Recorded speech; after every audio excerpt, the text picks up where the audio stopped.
एक ऐसे IPS officer से आपको मैं मिलवाने जा रही हूं जिन्होंने 2 बार कैंसर को हराया। मेरे अंदर यहाँ पे एक white light, it is coming back into life and it is cleaning the entire chest. तो चेस्ट में जो हेवीनेस है ना, अचानक somebody has taken that heaviness and just went off from my, मतलब ऐसा लगा कि मेरे अंदर से किसी ने क्लीनिंग किया, a cleansing happened. I felt like a divine intervention at that moment.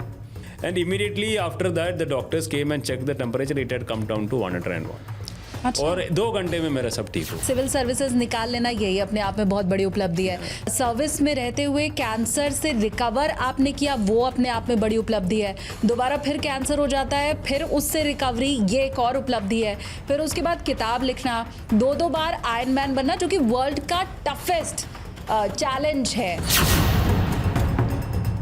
बहुत सारा बुक्स हमें पढ़ने के लिए है सिविल सर्विसेज में, Yojana, Kurukshetra, newspapers, year books. आपको कोई भी छेद नहीं छोड़ना चाहिए कि मतलब आपको डाउट ना आ जाए। बहुत से लोग होते हैं जो बड़ी बड़ी हाँकते हैं कि मैं बस गया, जा करके एग्जाम लिखा और क्लियर हो गया, तो वो झूठ बोलते हैं। तो आप तो ऐसा कुछ फेंकने नहीं वाले हैं ना।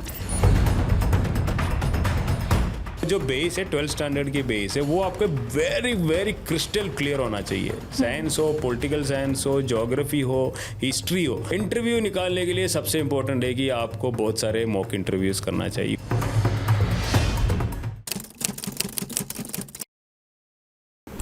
नमस्ते एवरीवन, अपनी कुर्सी की पेटी बांध लीजिए क्योंकि आप देखना शुरू कर चुके हैं take off with SKT. SKT यानी कि मैं शालिनी कपूर तिवारी। सबसे पहले आज मुझे आप कमेंट में ये बताइए कि आपका रोल मॉडल कौन है। फटाफट से कमेंट कीजिए और ये बताइए कि कोई hero, super hero, model, Millionaire, billionaire, कौन है आपका रोल मॉडल। मैं अगर आपको कहूं कि सही मायने में आप अगर किसी को आदर्श कह सकते हैं तो वो इस वक्त मेरे साथ यहां स्टूडियो में मौजूद हैं। एक ऐसे आईपीएस ऑफिसर से आज आपको मैं मिलवाने जा रही हूं जिन्होंने 2 बार कैंसर को हराया, सरकारी अस्पताल में इलाज करवाया, फिट हुए तो ऐसे हुए कि आयरन मैन कहलाए, और ये सब कुछ उन्होंने किस्मत के बल पर नहीं, अपने मेहनत के दम पर कमाया। तो प्लीज वेलकम 2012 बैच के आईपीएस ऑफिसर हमारे साथ इस वक्त मौजूद हैं, नितिन वालसन जी। बहुत स्वागत है सर आपका। Thank you, thank you. जय हिंद। जय हिंद। सबसे पहले जब मैं पॉडकास्ट शुरू करती हूँ तो जो गेस्ट मेरे साथ होते हैं उन्हें बोर्डिंग पास में देती हूँ, लेकिन आपको लाइफ ने एक बार नहीं 2 बार बोर्डिंग पास दिया है, तो हमारे बोर्डिंग पास की इंपॉर्टेंस मुझे लगता है थोड़ी कम है आज। मुझे तत्काल में मिला है। समटाइम्स आई फील जब हम ट्रेन टिकट नहीं मिलता है तो एक होता है इमरजेंसी कोटा मिलता है, तो समटाइम्स आई फेल्ट कि मेरा जो 1-2 बार जो टिकट था वो तत्काल में था, बट वो भी कैंसिल हो गया। जैसे फर्स्ट टाइम जब मैं ट्रीटमेंट कर रहे थे तो 4 बार मुझे ऐसा लगा कि मैं आज रात को मरने वाला हूँ। इतना मतलब सिचुएशन ख़राब हुआ था, तो मैं सोचा कि आज तो मेरा पक्का टिकट है, आज मेरा तो बोर्डिंग ही है। मतलब एक ऐसा सिचुएशन हुआ था कि रात को मैं सोने वाला था एंड मैं ये सोच रहा था कल मैं उठूँगा नहीं तो मेरी फैमिली के बारे में कौन सोचेगा। फिर I called one of my batchmates कि उसको बोलने के लिए यार मेरे साथ कुछ हो गया तो एक बार try to get a job for my wife and all. मतलब I have had close encounters with these types of tickets. तो एनकाउंटर वैसे तो पुलिस वाले क्रिमिनल्स का ही करते हैं, लेकिन आपने इस तरह से भी लाइफ के साथ भी किया हुआ है encounter. Life is always positive, I would say there are challenges. तो नियर डेथ एक्सपीरियंसेस बोल सकते हैं। तो नियर डेथ एक्सपीरियंसेस से हमें बहुत सारा स्पिरिचुअल एनलाइटनमेंट मिलता है। So I think I have been spiritually enlightened because of these experiences. तो ये सारी बातें तो हम आगे करने वाले हैं, लेकिन व्यूवर्स को मैं बता दूं कि पहले सर गोवा में पोस्टेड थे और अब उनका दिल्ली में ट्रांसफर हो गया है। तो पहले तो वेलकम टू दिल्ली। और ये दिल्ली कैसा लग रहा है आपको? Delhi is good. I have worked in Delhi. मैं 14 to 17 दिल्ली पुलिस में काम किया हूँ। 6 साल के गैप के बाद I am rejoining Delhi, so I feel at home only.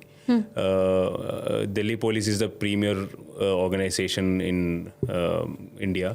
तो बहुत खुशी मिलते हैं और प्राउड फीलिंग होता है कि दिल्ली पुलिस में हिस्सा हो। लेकिन गोवा या दिल्ली? दिल्ली अभी तो। हाँ लेकिन वैसे both places are very interesting. Goa police भी इक्वली चैलेंजिंग है, वहाँ पे डिफरेंट पुलिसिंग है लेकिन थोड़ा सा different type of policing, because वहाँ पे टूरिस्ट पुलिसिंग पे ऊपर ज़्यादा फोकस है. और दिल्ली में actually it is urban policing. यहाँ पे पॉपुलेशन ज़्यादा है, वहाँ पे पॉपुलेशन रिलेटिव टू दिल्ली कम है, तो उसके हिसाब से क्राइम का स्टाइल और रेट्स भी कम, और मतलब रेट्स के डिफरेंस है. सो वहाँ पे लाइक टूरिस्ट फ्लोटिंग पॉपुलेशन है. And another thing is like it's a very small place. So small place as it's gone on challenges. Delhi, though it's a small place, compared to population, it is very big. Yeah. And Delhi has got its own style also. And I would say Goa has its own style. So each place is equally interesting. I enjoy both of them. लेकिन culture दोनों का अलग अलग है. गोवा की तो जब हम बात करते हैं, एक तो फेवरेट टूरिस्ट डेस्टिनेशन वो Yes, है ही. yeah. दूसरा जब हम गोवा की बात करते हैं ना, तो हमारे दिमाग में ऐसा नाइट लाइफ और शराब, ड्रग्स, पार्टीज, ये सब दिमाग में आता है. तो ये सब कितना देखा आपने गोवा में? गोवा में actually Goa is a favourite tourist destination. ये एक्चुअली डोमेस्टिक टूरिस्ट के लिए भी, इंडियन सिटीजन्स और बाहर का भी लोग बहुत आते हैं. सो वहाँ पे actually the most important part of Goan tourism it is very liberal. Okay, the tourist are very happy to come there. The sand and the beaches, and there is a positive vibe in the environment. वो एक vibe है, positive vibe है, that actually makes Goa calling. वो एक environment में और वो area में एक vibe, एक positive vibe है. तो हम लोग वहाँ पे tourist नहीं थे, we are working, we also sometimes feel that vibe, which is so positive. That is why Goa is always calling you. And Goa में actually there are people जो थोड़ा सा जिस तरीके से आपने बोला उसके लिए भी आते हैं, but majority of the tourist are वहाँ पे जो आते हैं वो अलग अलग सीजन का अलग अलग होता है. फैमिलीज बहुत सारे आते हैं, कपल्स बहुत सारे हनीमून के लिए आते हैं. So this people are not involve in any of this anti social things और नॉट. कौन इन्वॉल्व होता है? सम जो हमने जो केसेस पकड़ा उसमें ये है कि जो गोवा से बाहर के जो लोग हैं, sometimes some people from outside countries, they try to do this drug peddling. तो उसमें हमने बहुत मतलब नाइजीरियंस, रशियंस और सम फॉरेन कंट्रीज़ के लोगों को हमने अरेस्ट किया है. उसमें थोड़ा इंडियन लोग भी इन्वॉल्व थे, and they were mainly into retailing of this drugs. So the drug का कंजम्पशन और ड्रग का ट्रेड हम इंडिया में जब कंपेयर करेंगे तो गोवा की rate was very low. But ये है कि छोटा जगह है, टूरिज्म जगह है, तो एक एक्चुअली ऐसा एक नोशन क्रिएट हुआ है. But otherwise Goa is very safe, and Goa में ऐसा नेफेरियस एक्टिविटीज़ बहुत कम है.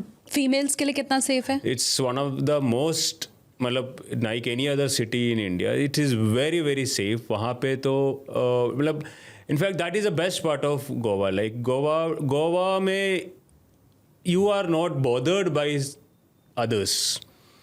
You are free to move around. वहाँ पे people, which a tourism is part of the life of people. So every tourist are welcomed in Goa. So I have never encountered much of a cases in which people or women are saying that they felt unsafe, except for 2-3 incidents. But generally everybody feel very very safe in Goa. तो दिल्ली से ज़्यादा लड़कियों के लिए Goa safe है?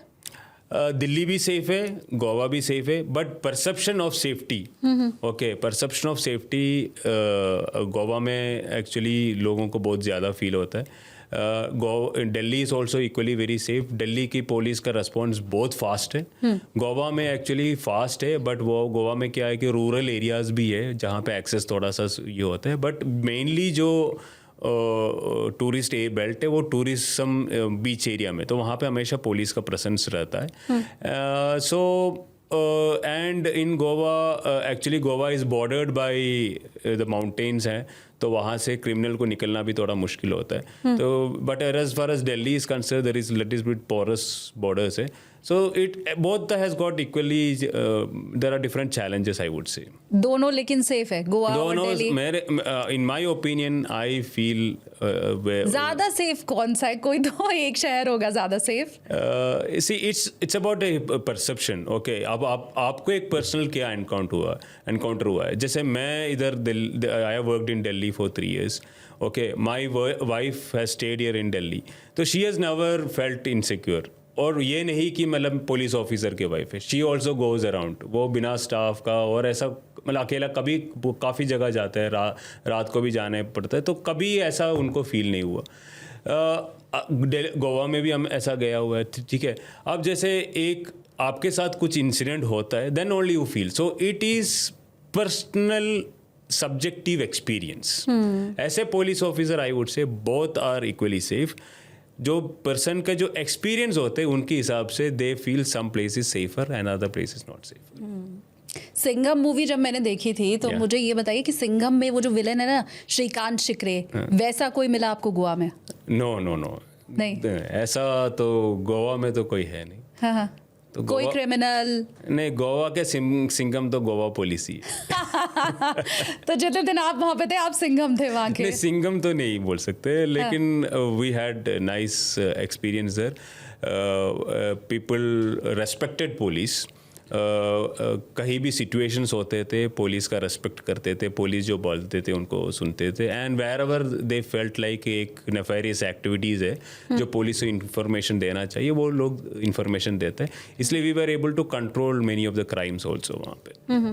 पर सिंघम नहीं तो दबंग जैसी छवि है। Singham and Dabangg all this things are in movie, ठीक है। वो एक्चुअली वो स्क्रीन प्ले के हिसाब से बोलते हैं, तो real policing is not a screen play, it is actually everyday experience is very different. There are situations in you have to take quick decisions, okay, we actually take quick decisions, and there are law and order situations in which we have to handle, so they are totally different from what are being shown in the movies.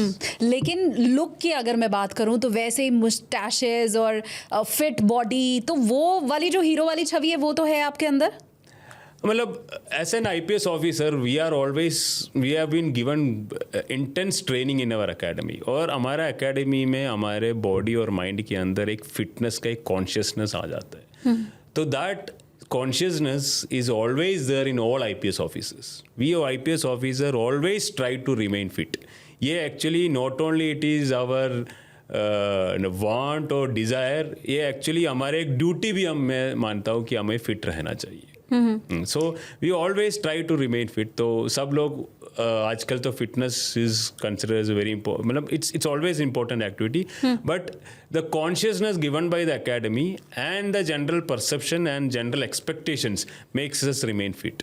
लेकिन real life से अलग unfit वाला police का role जब आप movie में देखते हैं तब क्या होता है? गुस्सा आता है, ये क्या दिखा दिया, ये कैसा पुलिस वाला? एक्चुअली एक जनरल एक सीन अगर मूवी में आप देखें तो 1-2-3 चीज़ वो स्टीरियोटाइप पुलिस के, एक तो पुलिस स्टेशन में जाते ही आप लोग देखेंगे कि इधर पुलिस सो रहा है, ठीक है, एक सीन बहुत कॉमन होता है। दूसरा, पुलिस वाले बहुत गुस्से में बात करते हैं। तीसरा ये है कि सीनियर ऑफिसर जब कॉल करते हैं sir sir sir, immediately everything change होता है। So you have to understand the real life situation. Real life situation में ये है कि पुलिस की सबसे ज़्यादा काम जो है वो इवनिंग टाइम के बाद होता है, अर्ली मॉर्निंग्स और रात को होता है।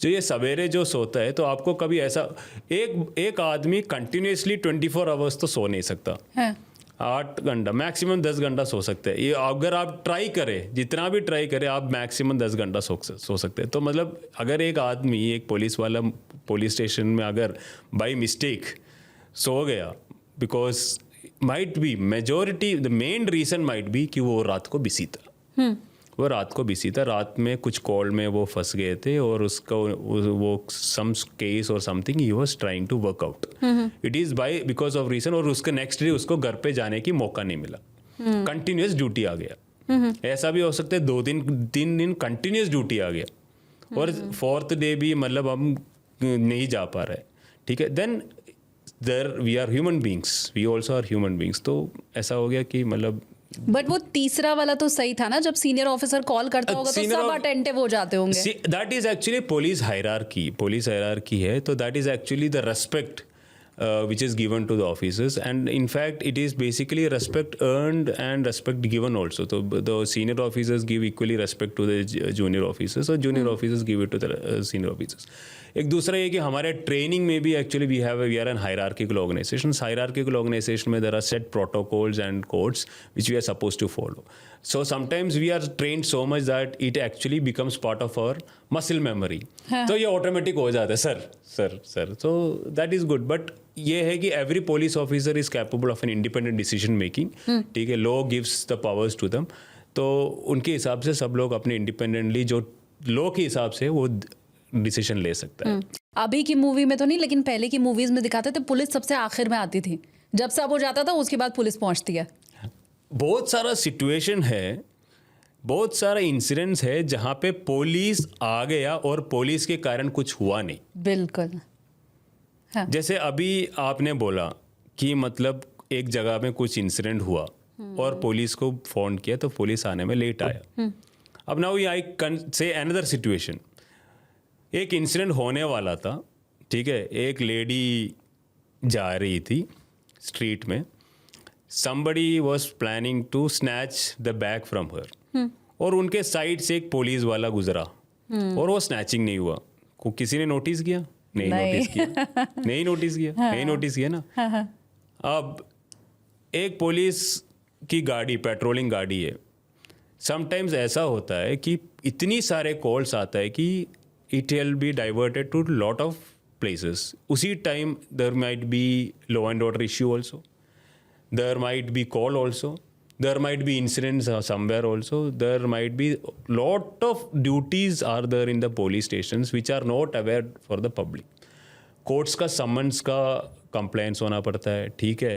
फिर ये पेट्रोलिंग ड्यूटी होता है. पेट्रोलिंग ड्यूटी तो सब लोगों को जानता है. फिर केस डायरीज, इन्वेस्टिगेशन सपोर्ट, फिर एक्यूज को लेके जाना, मेडिकल कराना, बहुत सारा काम है जो पब्लिक को पता नहीं रहता है, ठीक है. So police has to do every work. तो ऐसा होता है कि अगर मान लो एक कॉल आ गया तो उस कॉल अगर कन्वर्ट हो गया, पुलिस के पास चले गया, ये हो सकता है कि वो जो जिस पुलिस के पास वो पुलिसमैन के पास वो कॉल आया वो दूसरे कॉल में हो सकता है. तो there might be a delay.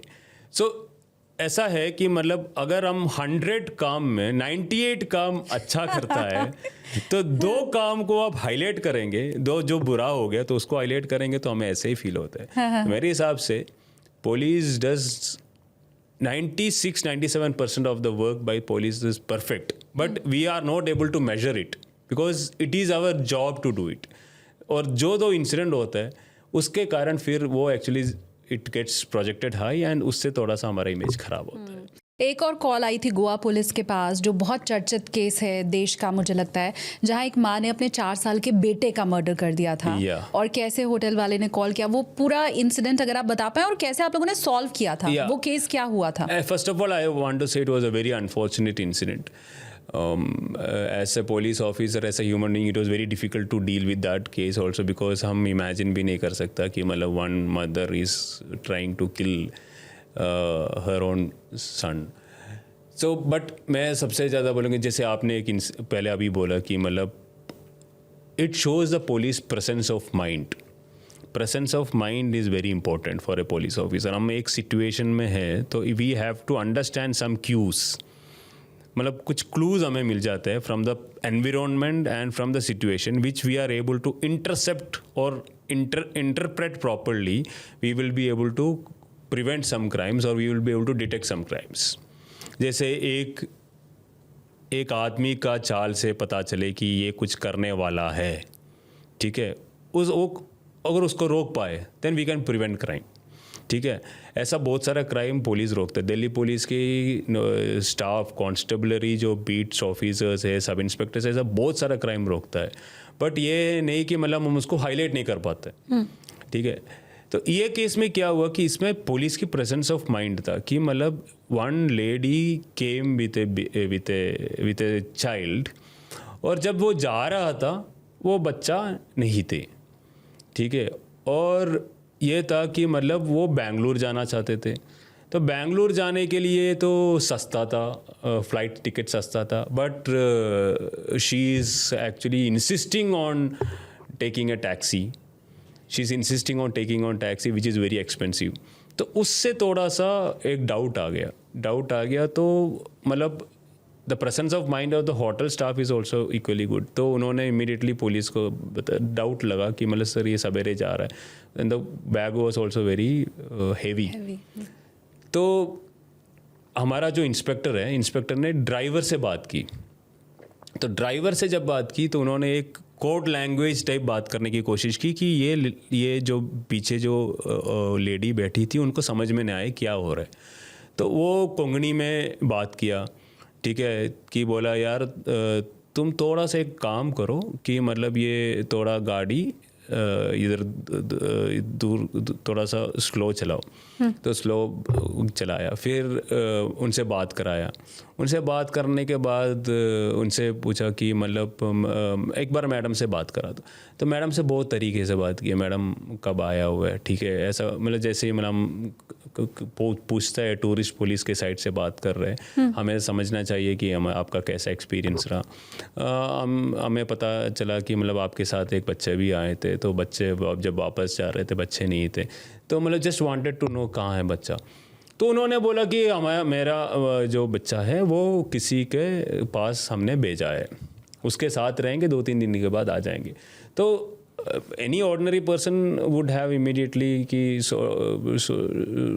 मतलब ये छोड़ दो, मतलब ये हो सकता है, बट इमीडिएटली उन्होंने जाके वो वेरीफाई की, वो एड्रेस वेरीफाई किया, वो जो एड्रेस दिया वो गलत निकला, ठीक है, और वो जो इन्होंने बात बोला वो भी इमीडिएटली वेरीफाई किया, वो वेरिफिकेशन में थोड़ा सा गलत निकल के आया।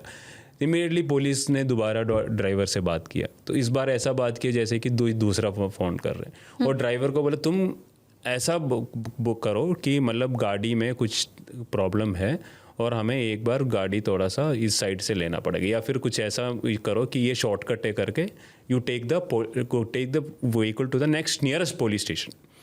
तो ये जो ड्राइवर है, ड्राइवर को बोला कि बिल्कुल ये लेडी को समझ में नहीं आना चाहिए कि हम पुलिस स्टेशन जा रहे हैं, ठीक है। तो इमीडिएटली ड्राइवर ने भी ये किया, मतलब अपने जीपीएस में पुलिस स्टेशन लगा के पुलिस स्टेशन गए। पुलिस स्टेशन जाने के बाद इमीडिएटली, तब तक हमारा स्टाफ पता चल गया था, उसका लोकेशन से पता चला कि सबसे नियरेस्ट वाला पुलिस स्टेशन कौन से, नियरेस्ट वाला पुलिस स्टेशन को इन्फॉर्म किया कि एक हाथ में सस्पिशियस आ रहा है, please check that person properly. तो दे चेक्ड इट। जब सूटकेस खोल के देखा तो बॉडी पड़ा था उसके अंदर। So that was the presence of mind. It was very unfortunate incident जो भी हुआ। It was very difficult for all the police officers, for every the entire country to मतलब digest. So then immediately we asked the question and she was not able to give proper answers, so we registered. मतलब पहले ही जब हमें पता चला था तो हमने एफआईआर केस रजिस्टर किया था and we took up the investigation. Motive क्या था इसके पीछे? There were strained relationships between the husband and wife. So husband को order दिया था, मतलब there was a court order which gives मतलब visiting rights to the husband. तो prima facie it looked like she was not very happy with that thing. So that is all part of the investigation and वो अभी it's in the court to further decide. But prima facie it was a strained relationship between the husband and wife. तो हर बार जब कोई crime होता है, आपने तो बहुत सारे केसेस अभी तक सॉल्व किए होंगे, तो जो मोटिव उसके पीछे का रहता है, क्या कई बार बहुत अजीबोगरीब भी कभी मिला है? Yes there are lot of instances. मतलब एक मैंने मर्डर देखा है जिसमें मतलब पराठा के मतलब आलू पराठा ना, आलू पराठे के ऊपर मर्डर किया है। अच्छा। हाँ, मतलब when I was in Delhi, एक लेडी पराठा भेज रहे हैं, रात की बात है, तो एक साइड से एक पार्टी आया तो उसने एक आलू पराठा ऑर्डर किया, तो दूसरे एक 5 मिनट के बाद दूसरे आदमी आया तो उसने भी पराठा भेजा। अब ये लेडी की रीज़न पता नहीं क्या था, उसने जो सेकंड पार्टी जो आए थे, सेकंड टाइम आके जो ऑर्डर किया तो उसको दे दिया। तो ये फर्स्ट पार्टी ने बोला मैं फर्स्ट आया हूँ तो मुझे देना चाहिए। तो इन्होंने कुछ बोला होगा, पता नहीं क्या बातचीत हुई थी कि इसी में इन दोनों के बीच में बात होगी फर्स्ट, और तुम कौन, मैंने दे दिया, तुम्हें मिल जाएंगे। अब इतना जल्दी it became an argument, within 5 minutes it converted into a murder scene. My god. Yes. तो फर्स्ट पार्टी ने सेकंड पार्टी का मर्डर किया? दिल्ली वाले इतने शॉर्ट टेम्पर्ड होते हैं पराठे के दिल्ली लिए? वाले, you should not generalize. Why are you trying to generalize? That particular incident was particular incident में actually that person became very angry. हमने पूछताछ भी किया, सर थोड़ा गाली वाली दिया, तो जब गाली दिया तो I got very emotional and I did it. नहीं, मैं जनरलाइज नहीं करने की कोशिश कर रही हूँ, बट बड़े सारे ना रोड रेज के केसेस होते रहते हैं दिल्ली के अंदर, तो मतलब लोग इतने शॉर्ट टेम्पर्ड हो गए हैं, पराठे के लिए murder. That was one particular incident. Short tempered बोल सकते हैं, मतलब ये है कि मतलब we all have our own stresses, तो हम लोग अपने सॉल्यूशन ढूंढने के चक्कर में रहते, तो व्हेन सम पीपल मतलब by accidentally gets into becomes a blockade, it becomes frustration.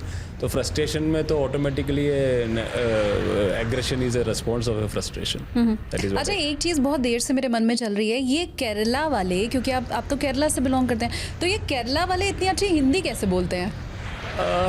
Kerala has got one of the most beautiful languages of the country, Malayalam. Malayalam is a combination of Tamil and Sanskrit and little bit of Arabic. So Sanskrit की बहुत सारे words Hindi में भी use होता है. This is one reason. Second reason is like हमें वहाँ पे छोटे बच्चे तब से हमें हिंदी पढ़ाते हैं. लाइक मैं 5th स्टैंडर्ड से मैं हिंदी पढ़ रहा हूँ and I like Hindi. That is one reason. मैं अच्छा मुझे हिंदी अच्छा लगता है. एंड तीसरा reason I feel is like Indian Bollywood movies are very popular in Kerala also. जैसे Shahrukh Khan, Salman, Hrithik and all those people, उनका मूवीज़ भी बहुत अच्छा चलता है. And Kerala is one, Kerala के जो लोग हैं जो you can find anywhere and everywhere. So we go to any place and we get adapted very fast. बहुत शानदार हिंदी आपकी है. Thank you. थोड़ा मैं पर्सनल लाइफ में आपकी आऊँ और उसके पहले मैं ये पूछना चाहती हूँ कि ये पुलिस वाले फैमिली को कितना टाइम दे पाते हैं? That is a very difficult question. सबसे टफ बात ये होता है पुलिस वालों के लिए कि मतलब फैमिली के साथ कब टाइम दे सकता है. जैसे आप चाहते हैं कि दिवाली में फैमिली के साथ रहे, आप चाहते हैं कि होली में फैमिली के साथ रहे, आप चाहते हैं कि मतलब मेरी एनिवर्सरी में मतलब मैरिज एनिवर्सरी हो, बच्चे का बर्थडे हो. बट बच्चे का बर्थडे तो आजकल तो compulsory, everybody gets a leave by default. But there are situations in which अगर आप प्लान कर रहे हैं and plan sometimes it's not possible. और जनरली फेस्टिवल्स में हम फैमिली के साथ टाइम बिताना बहुत मुश्किल हो जाता है क्योंकि फेस्टिवल्स में सबसे ज़्यादा पुलिस अरेंजमेंट होता है. तो दैट इज़ वेरी डिफ़िकल्ट. दूसरा ये है जो मैंने पहले सिचुएशन बोला था कि जो पुलिस स्टेशन में जो सोते हुए मिले हो आपने, मैंने बोला ना वो जो मूवीज़ में दिखाते हैं, वो एक्चुअली ये भी हो सकता है कि मतलब कंटिन्यूस मतलब इट्स नॉट बिकॉज कि हम उसको काम देते हैं. ऐसा नहीं कि मतलब ड्यूटी उनको दे रहे. एक ड्यूटी हम लोगों को माइंड में ये होता है कि ड्यूटी होकर शिफ्ट है कि 8 बजे शुरू हो गया और 8 बजे ख़त्म हो गया. जैसे वॉचमैन है, वॉचमैन को बोल रहे रात को 8 बजे आ जाओ, सवेरे 8 बजे चले जाओ. बट पुलिस का ड्यूटी ऐसा नहीं है. आप रात को अगर 8 बजे आ गया, आप ये एक्सपेक्ट नहीं कर सकते कि मॉर्निंग 8 बजे आप निकल पाएंगे. रात को एक लेडी मिसिंग हो गई, अब आप बोल सकते हो कि सवेरे 8 बजे तक वो लेडी मिल जाएंगी? नहीं, बिल्कुल नहीं. जब तक वो लेडी मिलता नहीं है तो तब तक हमें मेहनत तो करना है ना. तो वो 8 बजे ख़त्म नहीं होता, वो 8 बजे चलता रहेगा जब तक वो लेडी मिलती है ना. तो that is why policing job becomes difficult. There is an uncertainty and that is lack of control over the situations. जैसे ही वो लेडी मिल गई, ठीक है, ड्यूटी ख़त्म होने वाला है, 1 घंटा बाकी है, ठीक है, लेडी मिल गई. It's all hypothetical questions, hypothetical situations. एक कॉल दूसरा आ गया कि सर हॉस्पिटल एक एक्सीडेंट हुआ है, आप उधर मौके पे पहुंचो. वहाँ पे पहुंचा, एक ये पड़ा हुआ है, मतलब इंजर्ड पड़ा है. अब इंजर्ड को लेके जाना है.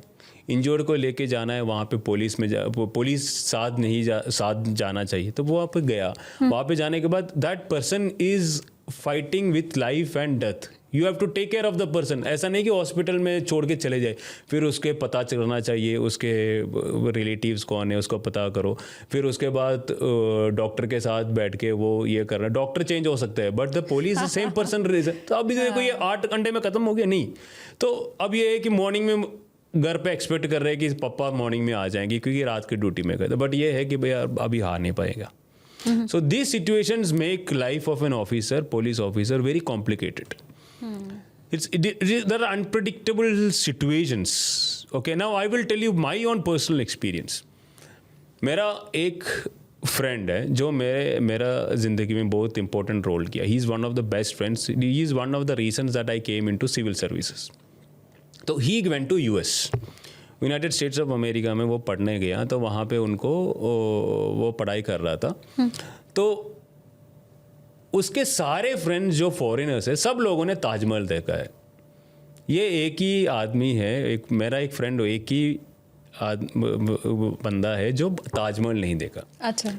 ही became it was very embarrassing situation for him being an Indian. Taj Mahal नहीं देखा और सारे फॉरेनर्स जो है बोले ताजमहल देखा. he was like यार मुझे ताजमहल कुछ भी है, इस बार मैं जाऊँगा तो मैं ताजमहल देखूँगा. तो he came to दिल्ली. तो मैंने छुट्टी लिया. ठीक है, छुट्टी लेके फिर रात को डिसाइड किया कि हम लोग जाएंगे अर्ली मॉर्निंग ताजमहल देखने के लिए. रात को एग्जैक्ट वो 12 और 1 o'clock इंसिडेंट होता है जिसमें 2 मतलब लोग एक्सीडेंट होता है. वो एक्सीडेंट में मर जाता है लोग. ठीक है, तो अनफॉर्चुनेटली पुलिस ऑफिसर्स का भी डेथ होता है because it was a case in which एक बैरिकेड में ये आके ये जाता है. तो मैं पहुंचा वहाँ पे, रात को गया. मैं गया रात को. हमने एक्यूज को पकड़ा. जो डेड लोग थे उनका जो करना है वो काम पूरा किया. रात को ही सारे काम किया. एंड जो FIR रजिस्टर करना था FIR रजिस्टर किया. जो इंजर्ड थे इंजर्ड को हॉस्पिटल में किया. फैमिली को ये किया. सवेरे DCP साहब को भी ब्रीफ किया. अर्ली मॉर्निंग मैंने फ़ोन की तो DCP साहब ने भी फ़ोन उठाया. तो मैंने बोला सर ये मैटर है सर. ठीक है, अब यह है कि मतलब आई वांट टू क्या आप सर आप बताओ मतलब शैल आई कैन आई गो और नॉट गो. तो बोला कि it took some time and he told yes. तो मैंने बोला सर, मैंने सर को भी बोला sir it's because my friend has come, he is my best friend and I can't reject him this thing. If I want I can stay back also. तो sir ने बोला जल्दी जाके आ जाओ. ठीक है, फिर मैं I had proper leave also. मैं गया, मैं ताजमहल पहुँचने वाला ही था. कुछ this thing itself there was some reason which because I had to be I was asked to come back. अब देखो मैं वहाँ पे ताजमहल देने, तो immediately I had to rush back. तो मैं वापस आ गया and I was directed to go along with this family में जो जिसके साथ ये डेथ हुआ पुलिस ऑफिसर, उनके घर पे जाने के लिए मुझे डायरेक्शन दिया गया. So I had to come back. So that actually वो जो प्लान था, मतलब जो that plan which was decided 1-2 weeks 3 weeks back, because of that unpredictable or uncertain situation, it had to be stopped, it had to be curtailed. So these things are very common in the life of a police officer. हालांकि इतना tough तो नहीं sir, लेकिन journalist की life भी थोड़ी बहुत मिलती जुलती होती है. Yes, I really appreciate मैं खुद मेरा बताऊं, मैं करवा चौथ पे श्रीनगर में थी. धारा 370 हटने के बाद अमित शाह जी पहली बार श्रीनगर पहुंचे थे और चैनल ने कहा कि भाई तुम्हें जाना है. तो मैं वीडियो कॉल पे हस्बैंड का फेस देख के और वहां पर पानी पी रही थी और अपना व्रत खोल रही थी. दिवाली हो, होली हो या कोई भी छोटा बड़ा फेस्टिवल हो, आपका बर्थडे हो, हस्बैंड को, कभी भी आपकी छुट्टी कैंसिल हो सकती है, आपका वीक ऑफ कैंसिल हो सकता है. कोई हमारे शिफ्ट आर नहीं होता है जब हम ड्यूटी पर ग्राउंड पर होते हैं. स्टूडियो में तो होता है शिफ्ट टाइमिंग, लेकिन ग्राउंड पर नहीं होता. इतना डिफिकल्ट तो नहीं है. पुलिस वालों से मैं कंपेयर नहीं कर सकती हूँ, बट हाँ जर्नलिस्ट की लाइफ भी बहुत हद तक ऐसी होती है. बहुत सारा नौकरी है जो बहुत टफ है. जैसा देखा जाए पुलिस का नौकरी टफ है, आपका जर्नलिस्ट का भी नौकरी, मतलब जो क्राइम में, मतलब दो हु कवर्स लाइक इलेक्शन पे 3-3 4-4 महीने छुट्टी कैंसिल हो जाती है. एंड डॉक्टर्स हाँ। डॉक्टर्स का भी जो इमरजेंसी ड्यूटीज में जब होता है, the emergency duty never ends on the perfect on the then next is like fire fighters.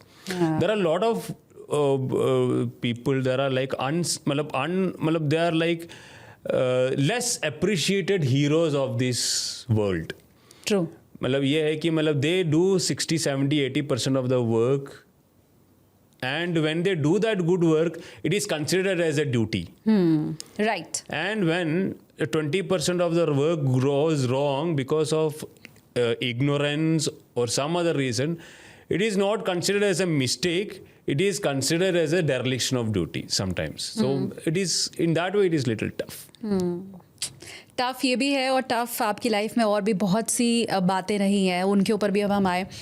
Turbulence बहुत से सर की लाइफ में आए हैं, एक बार नहीं 2 बार कैंसर हुआ और उसे सर ने बखूबी हराया भी. Yeah. मिरेकल अगर मैं इसे कहूँ एक आम आदमी की भाषा में, तो वो गलत नहीं होगा?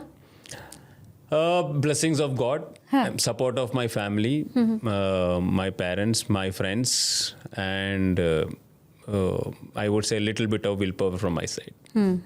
कैंसर से लड़ने के लिए सबसे इम्पोर्टेंट क्या है?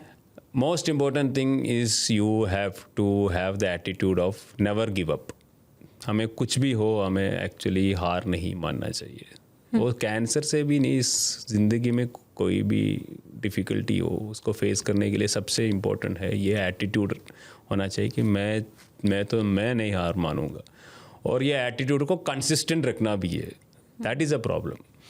आप एक दिन बोल सकते हैं कि मैं नेवर गिव अप हूँ, मैं करूँगा, नेक्स्ट डे कभी आपको और ज़ोर से कुछ आ गया तो 3-4 दिन के बाद तो ये होता है कि मतलब यार आप तो नहीं. But the thing is like you should never give up, because the cancer treatment का सबसे बड़ा प्रॉब्लम है कि कैंसर अगर एक बार डिटेक्ट हो गया, treatment is little lengthy. Sometimes it takes 2-3 months 4-5 months. तो कोई डिसीज़ ऐसा नहीं है कि जो इतना लंबा चलता है treatment. Some are like diabetes और समथिंग, उसमें ये होता है कि मैं आप दवाई ले लो तो it is a life long situation, you know how to handle it. इसमें ये है कि 5-6 months ऑफ इंटेंसिव ट्रीटमेंट है, and the fight is basically inside the mind. अगर माइंड में अगर आपने हार मान ली तो it is very difficult. So never ever actually give up on the hope कि I will survive and I have a better life. ये आपके अंदर होप कहाँ से आया? क्योंकि एक बार आप कैंसर को हरा चुके थे, वो जंग जीत चुके थे, फिर दोबारा कैंसर हो गया, दोबारा से डिटेक्ट हुआ. That was very very very very tough. In fact जब मैं उसके बारे में बात करूँगा तो it's very difficult for me to express. मतलब मेरे ज़िंदगी सबसे बढ़िया चल रहा था. मतलब December 6 को मैं दिल्ली पुलिस की प्रोग्राम किया कि how to defeat cancer. December 6 या 7 का दिल्ली पुलिस का एक है काकी के किस्से करके एक सीरीज़ है, पॉडकास्ट है, दिल्ली पुलिस का ऑफिशियल चैनल. तो उसमें मुझे एज ए गेस्ट इनवाइट किया, एंड December 6 को मैं वो प्रोग्राम किया, and I got back to back medals. मुझे CM सर के वहाँ से मेडल मिला, गोवा में DGP डिस्क मिला. Life was going very smooth. 2 बार मैंने आयरनमैन किया, and I had no bad habits जो कंसिडर्ड एज बैड नहीं है. I was disciplined also. And December 26 doctor tells me after a scan, sir आपका रिलैप्स है. आई couldn't digest that fact. It was very very difficult. Even I felt like I don't want to live more. मतलब मुझे कभी कभार ऐसा सोचा भी था. मतलब I had those thoughts. It was very difficult. It was very very difficult, and मतलब मैं क्या बोलूँ लोगों को. मतलब वो सबसे ज़्यादा मुझे माइंड में ये आया कि मतलब ये क्या है यार, इसका बीमारी होता रहता है. So that was the first thing which I, what is this nonsense? मतलब what is happening to me? मतलब एवरीथिंग वॉज गोइंग. हम एक टाइम में हम जिंदगी में एक सबसे बड़ा बहुत बैड सिचुएशन से निकल के आता है, और हम ऐसा सोचते हैं कि यार अब हम जिंदगी का सारे सिचुएशन बैड सिचुएशन ख़त्म हुआ, now you are going to have a good life in the life, and suddenly everything goes haywire. And December 6 Delhi police में जहाँ पे मैंने कैसे कैंसर को जीतना वहाँ फाइट किया, December 26 को उसी दिल्ली पुलिस में मतलब I am going to join back and I am not in a situation to work as, मतलब मैं जैसा एक्सपेक्ट कर रहा हूँ ऐसा एक्सपेक्ट, तो everybody will break down. I also broke down, but I got good support from my wife, my friends, my department. In fact, I would thank Goa CM sir, Goa Chief Secretary, and more than that Delhi City Commissioner Sanjay Arora sir. सारे लोगों ने बहुत support किया कि मतलब सब लोगों ने बोला कि health is most important, so you have to come back. And the friends who stood with me, मतलब it's a very emotional thing. I find it very difficult. So and my kids, छोटे छोटे 2 बच्चे हैं मेरा, तो उनको देखने के बाद तो ऐसा है कि यार कुछ भी हो हमें वापस ज़िंदगी में आना है. So that kept me going. There were ups and downs, but still ये था कि मतलब I still have a long life left. ठीक है, I will not give. कौन सा कैंसर था और पहले कब डिटेक्ट हुआ? It was lymphoma. It is a type of blood cancer. It's actually the immunity system.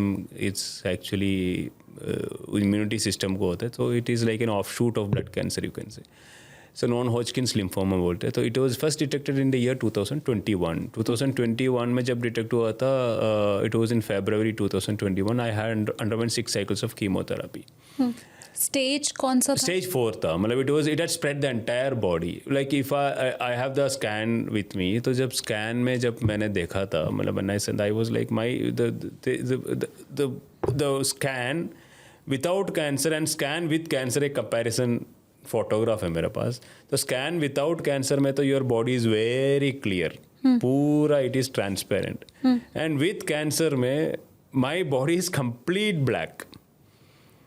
Here entire neck, lungs, kidney, then groin area complete, thighs, from here there were spread of cancer here, entire body was spread with cancer. I lost 8 kgs in less than 2.5 months, and it was very painful, immensely. लेकिन 4th stage का cancer उसके पहले नहीं पता चला या कोई symptom, body pain थे, but see I was 35.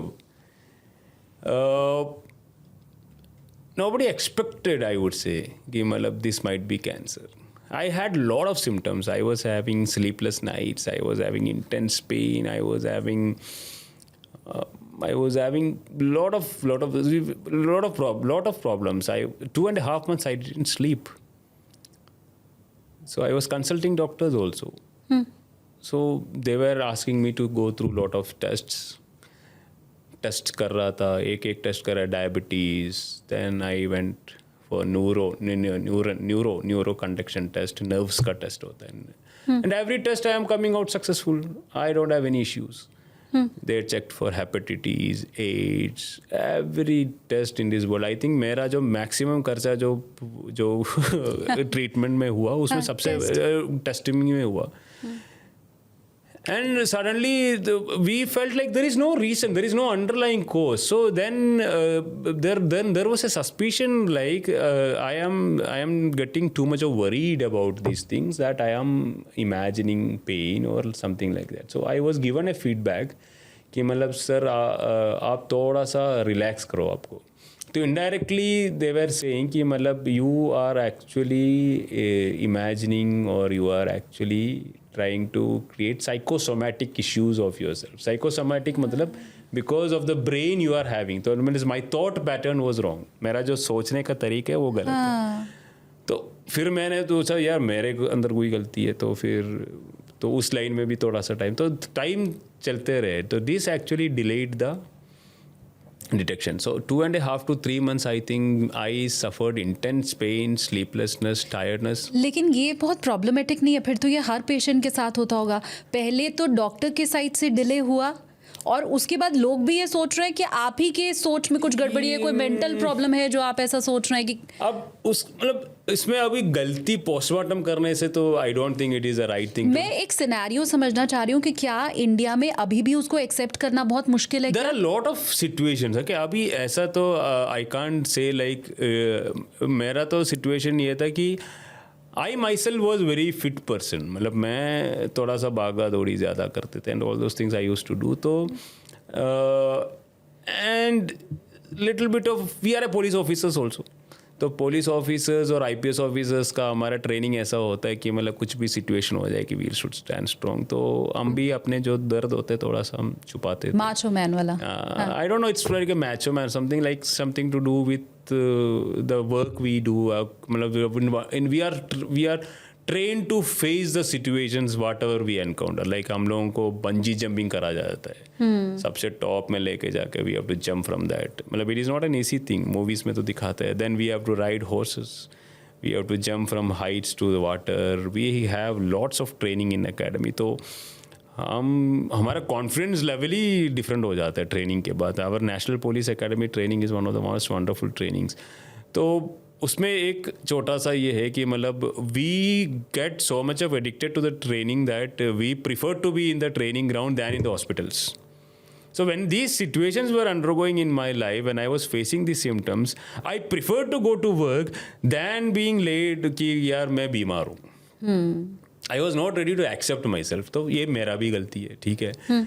तो I internalized that also, that was thing. Second is like my age was like I was 35 में, और मेरे इसमें फैमिली में there was no history. I was the first one. तो nobody expected that thing, and they were doing all sorts of testing. तो might be there was some diagnosis gone wrong, but I can't blame that. But this is like ऐसा भी है कि जिसमें diagnosis सही होता है but the patient was not ready to accept it. I have encountered lot of people who are not ready to accept the situation which the doctor has told कि यार आप स्कैन करो, आप ये करो, वो करता नहीं है डर के मारे। तो that is more than the diagnosis going wrong. ठीक, प्रॉपर डायग्नोसिस। एक सिचुएशन में बताता हूँ, मैं जब पेट स्कैन करने के लिए गया, तो पेट स्कैन करने के लिए जब मैं गया, मैं पेट स्कैन इसके लिए करने के लिए गया था तो मेरे ट्रीटमेंट को चेक करने के लिए, ट्रीटमेंट के बाद मेरा कीमोथेरापी कितने इफेक्टिव है देखने के लिए पेट स्कैन करने के लिए। तो पेट स्कैन में 5 लोग होते थे। एक आदमी जो थे, हिज बॉडी पूरा स्वॉलन था, फूला, हिंदी में फूला हुआ था, कुछ बोलते हैं, स्वॉलन था पूरा। हाँ, सूजन आ गई थी। मतलब पूरा ऐसा, मतलब he was looking like a monster, like its face was like, मतलब बड़ा हो गया था, हाथ बड़ा हो गया था, everything was so big and he himself was very big. तो मैंने उनसे पूछा क्या हुआ, तो बोला पता नहीं, अभी स्कैन करने के लिए आया। ठीक है, then I asked the doctor who was the radiologist, he was my friend, यार ये this what is this person's case. So it is interesting, ये जो आदमी था उसको 1 साल पहले इसी डॉक्टर ने बताया था कि you have cancer, you undergo treatment here.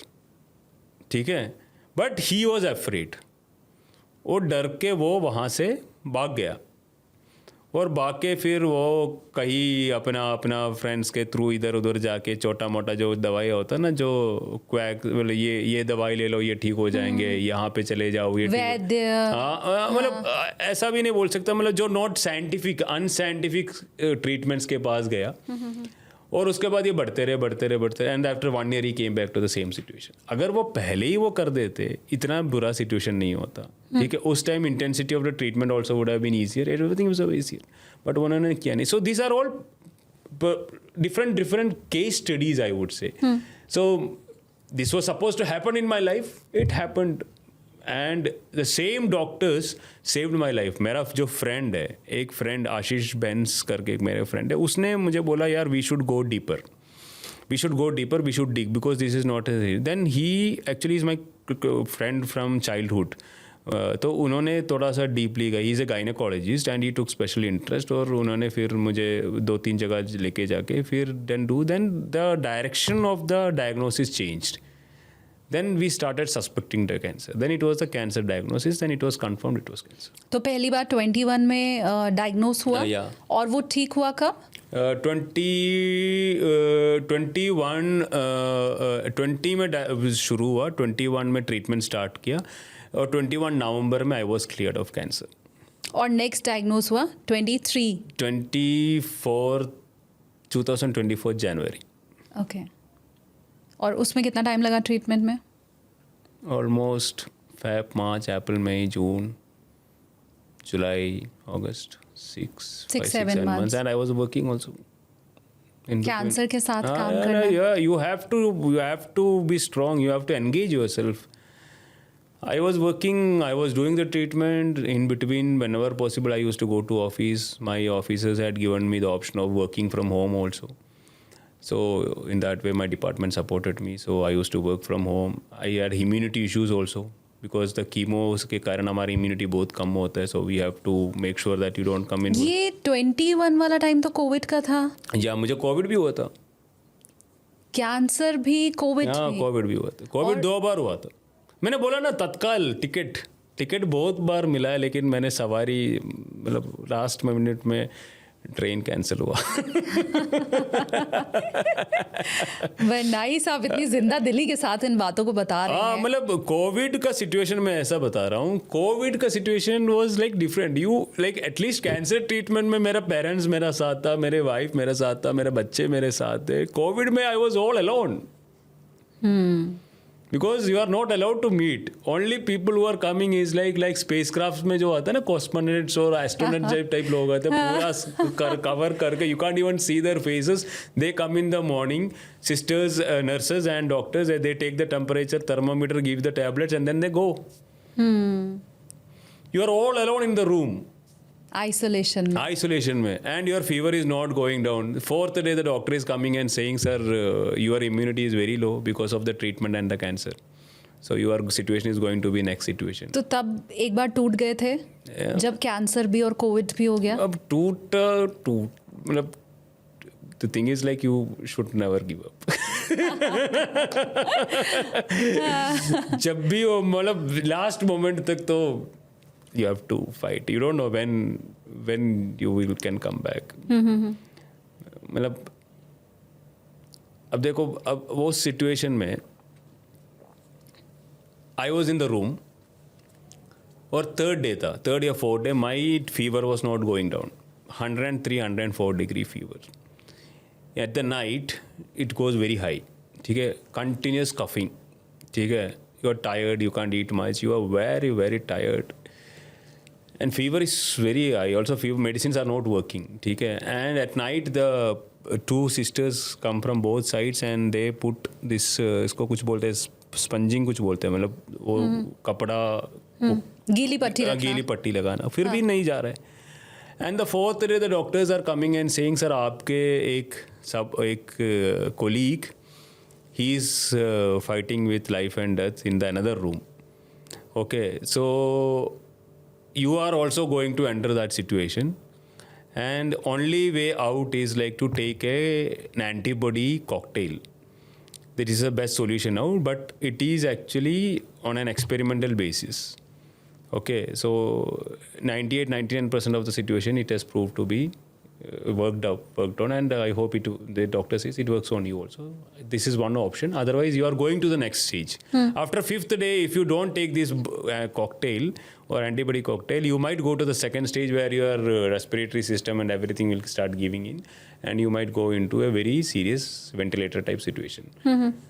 अब वहाँ पे अकेला घर पे रूम पे क्या करूँ? फिर मैंने डॉक्टर से बात की, मैंने अपना वाइफ से बात की, जितनी लोगों से पूछ सकते हैं पूछ लिया. बोला यार just give it A shot, तेरे बॉडी तो ऑलरेडी ये सारे लिया है, किडनी लीवर का तो ऑलरेडी मतलब इन लिटरल टर्म्स बैंड तो बजा हुआ है, तो ये ट्राई करने में कोई इशू नहीं है, तो ट्राई कर लो. फिर 1 घंटे का वो मेडिसिन था, तो 1 घंटे का जो मेडिसिन वो डाला. मतलब I still remember, if you read my book, that is the best thing which I felt in my entire life.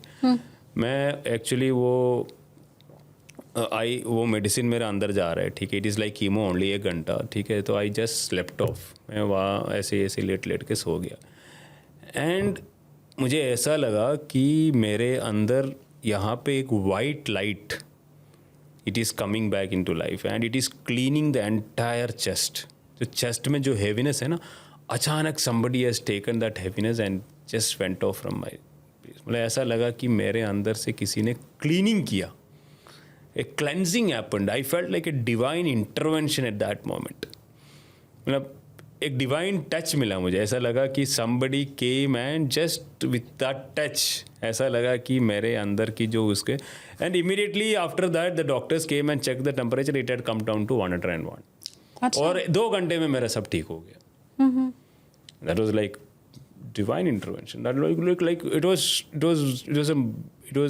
an experience which has to be experienced. I can't tell it in words. ऐसा सिर्फ सुना है किस्से कहानियों में. It is a real experience. It is a real experience. Like I literally use the word divine intervention, I would say. मतलब it was like a white light is coming from the inside. And it is cleaning your entire chest because COVID infects the chest. Okay, you feel like the जो heaviness है जो आपके अंदर की, suddenly it is just dissipated. And you just open and smiling. And ऐसा लगता है कि मैं ठीक हो गया. मैं ठीक हो गया. डॉक्टर आ गया, भाग के आ गया एंड टेम्परेचर देखा 104 103 चल रहा है. Immediately test come down to 100 99.9 100. Next day और ही सेइंग कि सर एवरीथिंग इज फाइन. मैंने वो फोटो भी आपकी देखी है जब कीमोथेरेपी के बाद आपके सारे बाल उतर गए थे, चले गए थे. क्या उस वक्त कॉन्फिडेंस कैंसर पेशेंट का बहुत कम हो जाता है क्योंकि हम खुद को नहीं पहचान पाते. हम आईने में अगर खुद को देखेंगे. So I will tell you an interesting thing. मैं जब ये सेकेंड टाइम जब ट्रीटमेंट कर रहा था तो I was staying in the police officers mess. तो मुझे घर अलॉट हुआ ही था, तो शिफ्टिंग चल रहा था. तो मैं पुलिस ऑफिसर्स मेस से गुलमोहर पार्क में वहाँ पे रुका हुआ था. तो मैं कीमो के लिए गया एक दिन. तो 3 दिन की कीमो होता है. कीमो के बाद ये क्या होता है कि वहाँ पे actually there are some staff, मतलब some hired staff who comes to clean the rooms and all. So वो उन लोगों का भी शिफ्ट होता है. 5-5 दिन में एक स्टाफ जाते हैं, एक दूसरा स्टाफ आ जाता है, ऐसा है. तो मैं कीमो के लिए गया. जब कीमो के लिए जा रहा था एक स्टाफ था, ठीक है. तो फिर उसके बाद 5 दिन एक दूसरा स्टाफ था. मतलब they just clean the entire premises and go. So मेरा रूम पे भी आ गया. 5 दिन के बाद वो शिफ्ट के बाद, वो दूसरे शिफ्ट के बाद वो आ गया वापस. तो मुझे देख के बोल रहे सर आपके भाई कहीं बाहर गया हुआ है, आप थोड़ा देर वेट कर लो, ही विल कम. तो मैंने बोला कौन सा भाई? नहीं सर आपके भाई आपके साथ ही रहते हैं. मैं बोला कोई भाई नहीं रहता. नहीं आपके भाई तो इधर रहते हैं. फिर मुझे समझ में आया बिकॉज मेरा बाल और मूछ और सारे उड़ गए. तो ही वॉज थिंकिंग कि ये दूसरा बंदा है. अच्छा, दूसरा आदमी है. हाँ. So it was very funny but it is an experience. मतलब आपको पहचान नहीं पा रहा था लोग, ठीक है. Definitely it will affect the confidence of every person, ठीक है. Specially when the hair goes off and generally I consider my moustache as my identity. मैंने ज़िंदगी में कभी ये शेव नहीं की. आई स्टिल रिमेंबर एक बार मैं स्कूल गया था. स्कूल में मतलब हम छोटे बच्चे थे 9th स्टैंडर्ड में. तो हम लोग ब्लेड से थोड़ा सा ऐसे ही मतलब खेल रहा था. तो मैं ऐसे ही मतलब मैं इधर थोड़ा सा नीचे था. तो मेरा जस्ट टाइम पास के लिए मैंने थोड़ा सा इसको ठीक करने की कोशिश की. तो ऐसा हो गया कि एक साइड ऊपर चले गया, एक साइड नीचे चले गया. वो सब करते करते करते पूरे मूछ मेरा हो गया. तो मैं घर वापस गया. मेरे फादर मेरे पीछे भागा कि यार तुम स्कूल इसलिए जाते हो. मतलब that might of sacrosanctity is to that moustache and it is god. So it is actually it actually affects the confidence. But I think the most important thing is not in the appearance. It is what is inside you that matters the most. आपके experience जैसा भी हो, जो आपको प्यार करने वाले लोग आपके साथ हो, आपको एक्सेप्ट करते हो, आपके फ्रेंड्स को कोई फ़र्क नहीं पड़ता आप कैसा दिखते हो. जब आप बोलते हो कि यार मेरा बाल उड़ गया मेरा, तो ये देयर आर सम पीपल जैसे यार वो आ जाएंगे तो क्यों टेंशन ले रहे हैं. बाल है ना वाले तुम है, ठीक है, कोई फ़र्क नहीं पड़ता. ठीक है, हमारे लिए कोई फ़र्क नहीं पड़ता और तुम्हारे लिए भी कोई फ़र्क पड़ना है. जब तक तुम आईने में देखे नहीं तुम्हें पता भी नहीं तेरा हो गया कि नहीं गया. So that attitude, that reception and that response is very important. If you have people in your lives who are saying these things to you, then it is worth living for.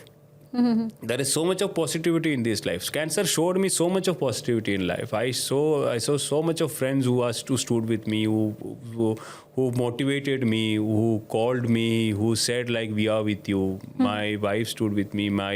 There is so many dear ones who stayed with me. So this gives a chance, gives us hope and thing to come up. So appearance doesn't matter. वो जो भी बाल है ये है सब देते देखो अभी ये बाल वापस आ गया हाँ ये सब उड़ गए थे तब बाल आ गया वापस आ गया ठीक है तो मूछ भी आ गया वापस तो आ जाएंगे इट्स ए टेम्पररी थिंग हाँ it's a temporary thing so it will come back so most important thing is what is inside you that has to be permanent that never giving up attitude वो अगर आप consistent रखते हैं I think nothing can defeat you. अच्छा एक चीज़ और जो मुझे लगता है मुझे मेंशन करनी चाहिए व्यूअर्स को कि सर का जो भी इलाज हुआ है कैंसर का वो सब सरकारी हॉस्पिटल में हुआ है। अच्छा हम क्या जो एक आम आदमी है वो क्या सोचता है कि जब बड़े बड़े सेलिब्रिटीज़ को कैंसर होता है भगवान ना करे किसी को भी हो तो वो अमूमन हमने देखा है सर्वाइव कर जाते हैं उनके पास पैसा होता है अच्छा इलाज उन्हें मिलता है वो अब्रॉड भी जा सकते हैं बड़े से बड़े हॉस्पिटल में दिखा सकते हैं। एक गरीब आदमी जो कि सरकारी अस्पताल का ही खर्च उठा सकता है उसका कैंसर शायद नहीं ठीक होगा। आम आदमी ये सोचता है।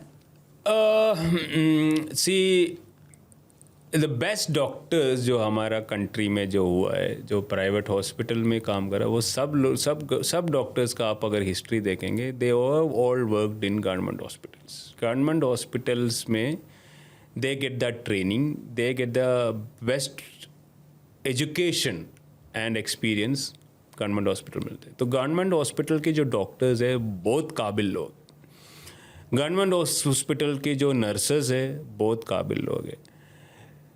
हमारा एक्चुअली प्रॉब्लम क्या है कि मतलब our population is so large, we have a big population to cater to, we have a big population to cater to, still we are catering to, that is actually a success of our country. 140 crore लोगों को हम ख्याल रख रहे हैं, हम we are able to give everyone service, that itself is a great thing. अब ये है कि some people prefer private thing, सम पीपल प्रीफर गवर्नमेंट थिंग, ठीक है। अब गवर्नमेंट में क्या होता है कि गवर्नमेंट में actually the rush is high, rush थोड़ा ज़्यादा होता है, तो दैट पर्सनलाइज्ड सर्विसेज जो है वो वहाँ पे कम मिलते हैं। Personalised services means there are possibilities also, but वहाँ पे डिमांड ज़्यादा है, so this demand supply gap is little high, but the treatment which you get is government hospitals are very good.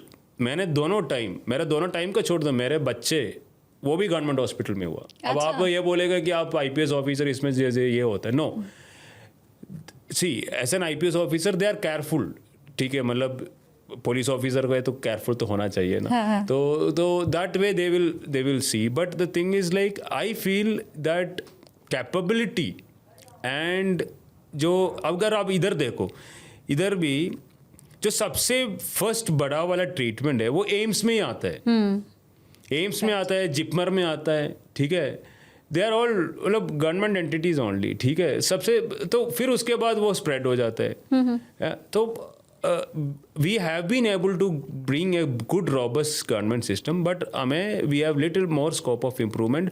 और ये जो है तो लड़ाई है जो अंदर की बात है, ये एक्चुअली पहले ही सोचेंगे कि ये ऐसा नहीं हो पाएंगे तो इट इज़ डिफिकल्ट। जैसे I also use to stay in the queue to meet the doctor, अच्छा, लेकिन वहाँ पे डॉक्टर के पास जाते हैं, एवरीबडी इज ट्रीटेड इक्वल, ठीक है, एवरीबडी, कोई भी वीआईपी ऐसा नहीं है। आप खड़े हो गया, आपसे जितना बात करते हैं वो सब लोगों से ऐसे ही बात करते हैं, ठीक है। Now I will be able to express more because I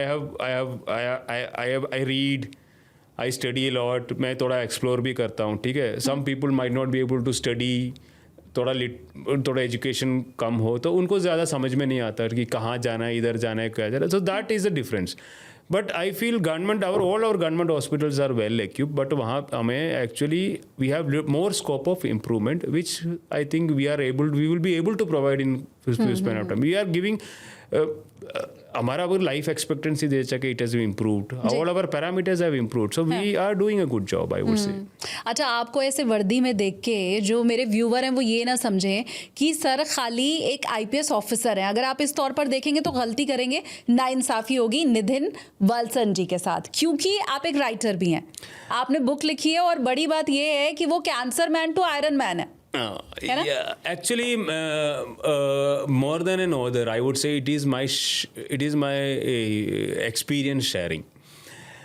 जब मैं इस बीमारी से लड़ा तो मुझे बहुत सारे चीज़ समझ में आया। अब हम वर्दी के पीछे के लेखक को जानने जा रहे हैं। हाँ, तो बहुत सारे चीज़ों को मैं समझ में आया जो मैं सोचा कि मतलब if I am able to write it down, it is a permanent record, and if somebody, अगर कोई ऐसा सिचुएशन को ज़िंदगी में फेस करे, उनके लिए एक गाइडिंग लाइट टाइप हो जाएंगे। फिर जब ये मैंने लिखना शुरू किया, मैं कैंसर से मुक्त हो गया। फिर मुक्त होने के बाद somebody gave me the idea of Iron Man, तो मुझे एक ऐसा आइडिया आ गया कि मतलब मैं अगर एक साल के अंदर, लेकिन पहले बताना भी तो पड़ेगा व्यूअर्स को आयरन मैन है क्या। हाँ, आयरन मैन मतलब क्या होता है? आयरन मैन में होता है कि it is a challenge, it's an endurance, world toughest, one of the toughest challenges. उसमें 2 किलोमीटर आपको स्विमिंग करना पड़ता है। It is actually close to 113 kilometres of workout.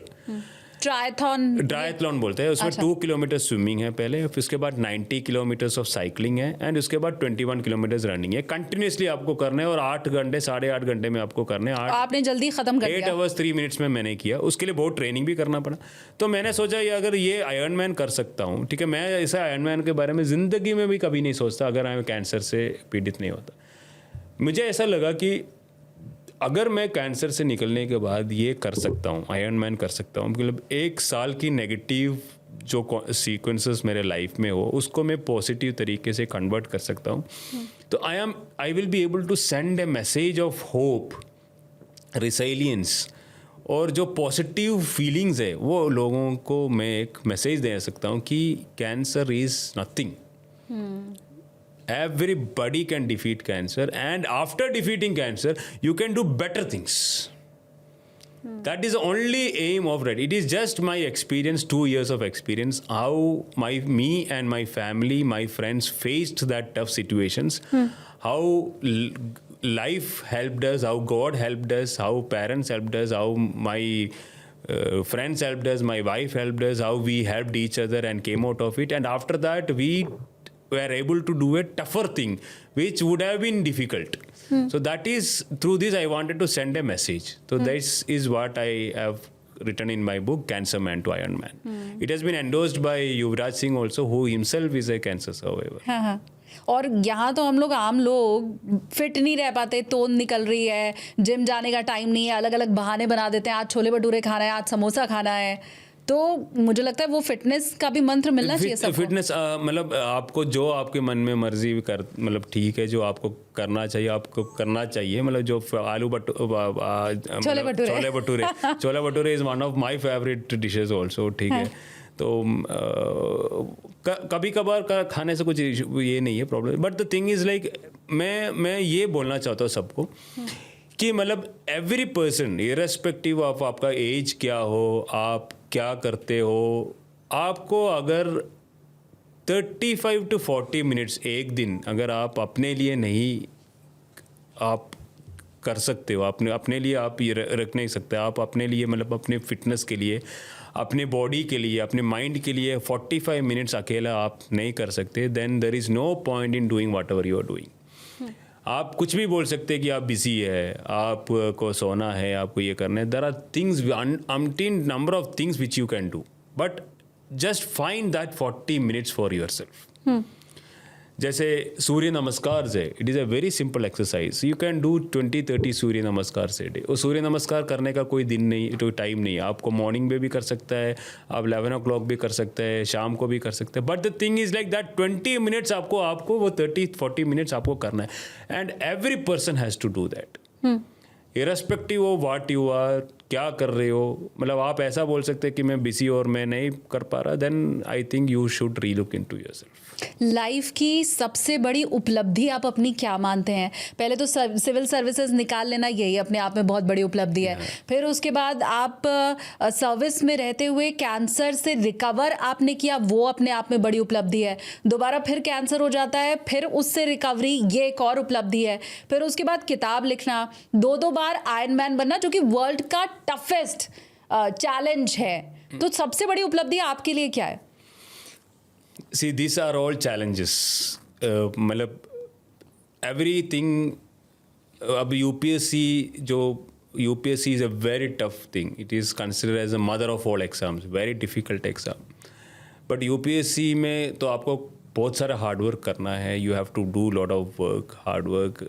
It is मतलब जो बोलता है ना कि मतलब मैं इधर से जा रहा था, मैं जाके UPSC लिख दिया और हो गया, दैट इज कंप्लीट रॉन्ग. झूठ बोल रहा है. झूठ बोल रहे हैं. You have to have lot of hard work, but hard work के साथ साथ आपको एक ब्लेसिंग भी होना चाहिए. So I consider myself to be lucky. I have been blessed that I had that blessing from the God to get into civil services and work for my country through the Indian Police Service. I am very happy about that. I had these experiences and all. So मैं एक चीज़ मैंने ये देखा कि Yuvraj Singh sir ने भी अपना book में लिखा है, मुझे भी ये क्वेश्चन हुआ है, बहुत सारे लोगों को भी ये क्वेश्चन होता है कि जब ज़िंदगी में जब ख़राब चीज़ें होता है तो हम लोग पूछता है कि मेरे साथ ऐसा क्यों हुआ, वाई मी ऐसा क्या हुआ. हम लोग जब हमारा ज़िंदगी सही चलता है हम वाई मी नहीं पूछते. हम उस टाइम दूसरे चीज़ों के बारे में सोचते हैं कि वो कैसे मिले, ये कैसे मिले, वो कैसे उपलब्धि हो जाए. वाई मी उस टाइम नहीं पूछते. जब कुछ ख़राब होता है तो होता है वाई मी. तो मेरे सबसे लाइफ का सबसे बड़ा मतलब जो आपने जो पूछा है, मतलब मुझे लगा कि सबसे इम्पोर्टेंट जो भगवद गीता में बोलते हैं कि मतलब हमारा लाइफ का जो सिचुएशंस है, accept the situations as it is. जो भी हमारा ज़िंदगी में जो एक्सपीरियंस हो रहा है, it is a divine experience. It is a moment, मतलब it is an experience which has to be felt and lived irrespective of whether is an up and down. अगर वो उस लेवल तक आप अपने माइंड को लेके जा सकते हैं, then that is the best thing which can happen in my life. And I think now I am trying to reach to that level. It is very difficult to reach to that level, but I am trying hard. And ये जो knowledge जो मुझे मिला, जो हमारा religious teachings में पढ़ाते कि मतलब आप अपना कर्म करो और don't think about the मतलब result. You just do your work and just believe in that. And that is the biggest learning which I think we can have in our lives. तो अभी आपने बताया कि बहुत से लोग होते हैं जो बड़ी बड़ी हाँकते हैं कि मैं बस गया, जा करके एग्जाम लिखा और क्लियर हो गया, तो वो झूठ बोलते हैं. तो आप तो ऐसा कुछ फेंकने नहीं वाले हैं ना? आपने कितनी तैयारी की थी? मेरा 2 अटेम्प्ट थे. फर्स्ट अटेम्प्ट में तो I didn't even qualify prelims, ठीक है. फिर सेकंड अटेम्प्ट में I got into IPS. Third attempt I wrote prelims. मैं प्रीलिम्स पास हुआ था, लेकिन फिर दोबारा मैंने लिखा नहीं, बिकॉज आई वॉज थिंकिंग कि मतलब एक तो मैं सोचा ये भी हो गया कि मतलब it's done. It is actually very gruelling process also कि आप अगर मान लो कि I will tell you an example what happened in my life. हम लोग 3 लोग इधर प्रिपेयर के लिए आए थे, प्रिपरेशन के लिए. आई केम फ्रॉम पुणे, मतलब आई बेसिकली फ्रॉम केरला. मैं यहाँ पे आया. देन मेरा एक friend, he came from Nagpur, he is now in IRS. And then was another friend. Okay, 3 लोग साथ मिलके हम इधर दिल्ली आया प्रिपरेशन के लिए. तो हम लोग एक साथ तैयारी करते थे, डिफरेंट सब्जेक्ट्स थे. तो प्रीलिम्स एक साथ लिखा. प्रीलिम्स में 1% डिडंट क्वालिफाई, ठीक है. नाउ हम 2 प्रीलिम्स में qualify. This is I am talking about the second attempt. Prelims के बाद मेंस आया. मेंस भी हम साथ लिखा. 2 डिफरेंट सब्जेक्ट्स थे. दोनों को इंटरव्यू कॉल आ गया. फिर एक दिन छोड़ के इंटरव्यू थे. इंटरव्यू भी मतलब थोड़ा टफ थे, मतलब फिर भी एक साथ इंटरव्यू निकले. और I got into service. And जो मेरा फ्रेंड है वो सर्विस में नहीं आया. Now he has to start again from zero. Prelims, mains and next year he qualified. Almost same rank as me, ठीक है. He is far better than me, मतलब मुझे कभी कभार is very intelligent than me, but why didn't he get at the first instance? So there was lot of luck factor. But the thing is like एक चीज़ इसमें ये बोलना चाहता हूँ, you have to be very very systematic. जैसे उस time हमारा ये होता था कि I used to get up sharp around 6 o'clock और समथिंग, तो 6:30 हम पढ़ने के लिए बैठते थे. 6:30 till around 8:30 I will be studying, I will be studying. फिर उसके बाद जल्दी से तैयारी होके फिर क्लास के लिए जाते थे. क्लास को जाते टाइम ब्रेकफास्ट करते थे. ब्रेकफास्ट करके लिए क्लास में बैठते थे. क्लास में बैठने के बाद I ensure that I don't sleep in the class. पूरा सुनते थे. ऐसे सो भी जाते हैं क्या लोग? There are a lot of people who just get out of the class also. They don't listen to the class, saying that I have better things to do, ऐसा फील करके भी जाते. तो I never bunk day class, तो बैठते थे. फिर उसके बाद लंच उधर ही करते थे, लंच लेके जाते थे, लंच उधर ही करते थे. फिर लंच करने के बाद मतलब ये है कि मतलब लंच करने के बाद एक थोड़ा सा एक 45 मिनट्स to 30-40 मिनट्स मिलता है बिफोर द नेक्स्ट क्लास. उस 30 मिनट्स में भी आई यूज टू स्टडी. बहुत सारा बुक्स हमें पढ़ने के लिए है सिविल सर्विसेज में, Yojana, Kurukshetra, newspapers, then year books. वो तो information is so immense. So वो आधा घंटा भी हम पढ़ते थे. फिर उसके बाद नेक्स्ट क्लास हो गया. नेक्स्ट क्लास होने के बाद then we go back to the room. उसके बाद next thing is like you have to make sure that your body is fit also. तो I use to ensure that half an hour I use to go to the gym. थोड़ा सा workout किया कि मतलब you have sitting for a long time, थोड़ा back pain और ये नहीं होना चाहिए. आधा घंटा करने के बाद then I use to come back and again 7 to 10 o'clock, 10:30 तक again you study. And this is continuously you have to do it for 8, 9, 10 months. 8, 9, 10 months. मतलब अराउंड 14 आवर की स्टडी. Yes, 12-13 hours. तो मतलब क्लास भी अगर आप हिसाब किताब देखेंगे तो 12-13 आवर्स तो हो जाते हैं. ऐसा भी हुआ है कि मतलब व्हेन आई यूज टू, मतलब ये थोड़ा ज़्यादा भी हो जाएंगे तो मतलब there were some things which हमें रट्टा भी लेना पड़ता है. ठीक है, when you have to give answers you have to give examples. तो एग्जाम्पल्स के लिए we have to have some quotes, ठीक है, some poems, some lines which actually makes the answers very impressive. कुछ याद है? मतलब इट्स इन मलयालम लैंग्वेज और सम थिंग्स लाइक साइकोलॉजी में भी थोड़ा terms and all where there. तो मैं उस दिन I use to do one thing. एक उस टाइम एक ये होता था, एक छोटा सा ऑडियो रिकॉर्डर, MP3 प्लेयर होता है जिसमें रिकॉर्ड कर सकते थे. I use to record the answers, record the poems, and जब वॉकिंग करते थे उसमें सुन के रट्टा लगने की कोशिश करते. तो there was immense hard work behind that. ठीक है, there is no question that there was a lot of hard work. मतलब this will be too much, this example. उस टाइम बिजली जाते थे, मतलब करंट जाते थे, तो पढ़ने तो मुश्किल हो जाता. तो उस टाइम एक 1100 मोबाइल होते थे जिसके पीछे एक लाइट होते थे. तो वी यूज टू टाई, मैं ऐसा करते थे कि मैं इधर एक बांध के उसके ऊपर मोबाइल लगा के, मतलब it is, there was a reason also why, because my study was financed by my 2 friends. जो मैंने बोला ना पहले इंसिडेंट, जो ताजमहल देखने चाहते थे, he and my friend and was financing my studies in Delhi.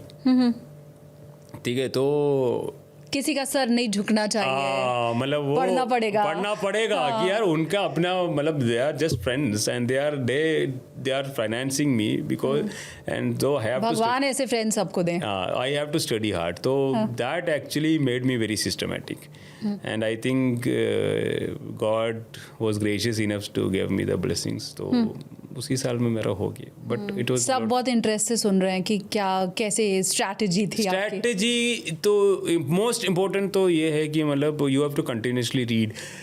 जैसे when I came out of the college I was not a good reader. Okay, I had reading habit till 10th standard. 10th standard तक मेरे घर में TV नहीं था.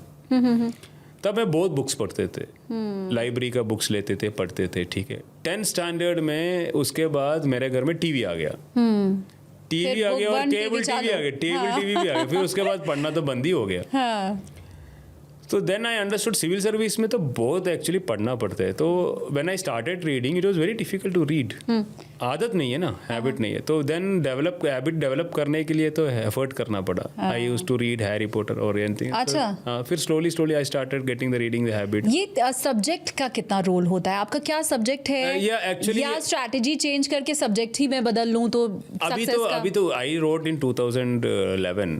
तो 2011 में तो there were 2 optionals. Now the number of optionals also have changed. अच्छा. But still people say that optionals play a very good role. तो but still the strategy remains same. Strategy ये होता है कि मतलब there is a lot of information which is available to you. You have to choose which information you have to study. So उसके लिए हमें most important है कि मतलब we should be very much aware of what is relevant to you. उसके लिए हमें कैसे मिलता है कि you have to go through the syllabus बहुत सारे बात आपको पढ़ना चाहिए. Then you have to go through the previous years question papers and try to understand what type of questions asked from you. Then you should have a positive outlook in your answers. You have to see both sides and you have to have an interpretation of every aspect. It is not just mugging up. It is they never ask, मतलब UPSC never asks you things which are based on your factual knowledge. It is basically analytical. So whenever you are studying something, you should be sure that what you study is, you are clear in what you are studying. There is एक circle of knowledge होता है कि मतलब this is complete. आपको कोई भी छेद नहीं छोड़ना चाहिए कि मतलब आपको डाउट ना आ जाए. When एक कंसेप्ट आप पढ़ रहे हो, the concept should be 100% clear in your mind. Then UPSC is easy.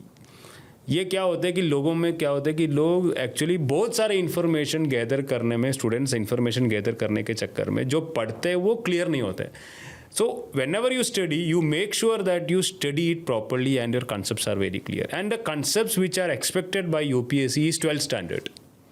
12th standard की जो सिलेबस है, बेसिक सिलेबस है, 12th standard का जो CBSE टेक्स्ट बुक्स है, that is a base on which you have to build upon. But you have to add upon that. वो जो base है 12th स्टैंडर्ड की बेस है, वो आपको वेरी वेरी क्रिस्टल क्लियर होना चाहिए. साइंस हो, पॉलिटिकल साइंस हो, ज्योग्राफी हो, हिस्ट्री हो. फिर उसके बाद जो आपके जो अभी करंट में जो अफेयर्स चल रहे हैं, करंट अफेयर्स जो चल रहे हैं, आपकी पॉलिटिक्स में क्या हो रहा है, ठीक है, आपकी गवर्नमेंट सिस्टम में क्या हो रहा है, आपकी इकोनॉमिक्स में क्या है, इस फाउंडेशन के ऊपर you have to build. This foundation if it's not strong, the basic clarity of concept foundation is not strong, the building which you are building, it will collapse. That is what happens. So this foundation आपको strong करने के बाद उसके ऊपर current affairs के आपसे build कर लो, and then slowly you will be also able to have an analytics. You should have a student like mind कि मतलब सवाल पूछना चाहिए, क्या ऐसा हो रहा है, क्यों ऐसा हो रहा है, what is the best way out, why it's like that. So then you will have more perspective on that and that will help you more. और इंटरव्यू निकालने की क्या ट्रिक होती है? इंटरव्यू निकालने के लिए सबसे इम्पोर्टेंट है कि आपको बहुत सारे मॉक इंटरव्यूज करना चाहिए. You should get yourself exposed to lot of these situations. जो मेरा जो ओपिनियन है कि interview is not a test of knowledge, because knowledge जो है जो मेंस में ऑलरेडी टेस्ट किया गया. मेंस में it is write an exam. तो इंटरव्यू नहीं बोलते उसको बोलते पर्सनालिटी असेसमेंट टेस्ट. तो a board is coming and checking whether you are fit for the UPSC. हमारे जो नौकरी आप करने वाले हैं उसके लिए आप फिट हो. तो they might ask you questions which you don't know. ठीक है, जैसे मतलब who was the third planning commission chairman, मतलब chairman है, deputy whatever is planning commission का some questions like जब आप ऊपर आ रहे थे तो कितनी सीढ़ियाँ थी? नहीं, ऐसा तो बहुत रेयरली पूछा. आई डोंट नो रील्स में और नहीं, ऐसा तो see it is not correct. अच्छा.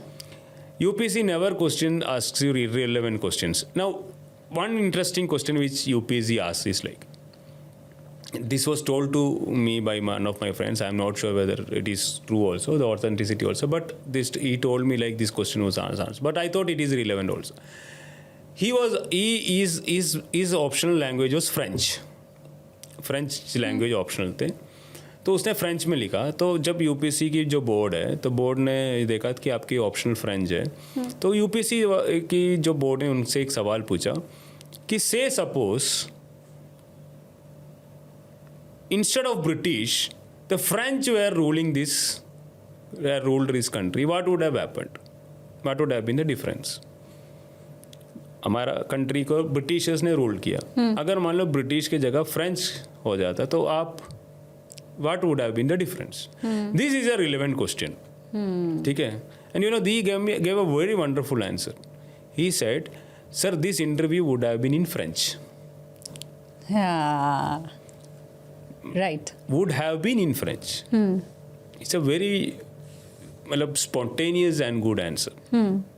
So that board is checking not your knowledge.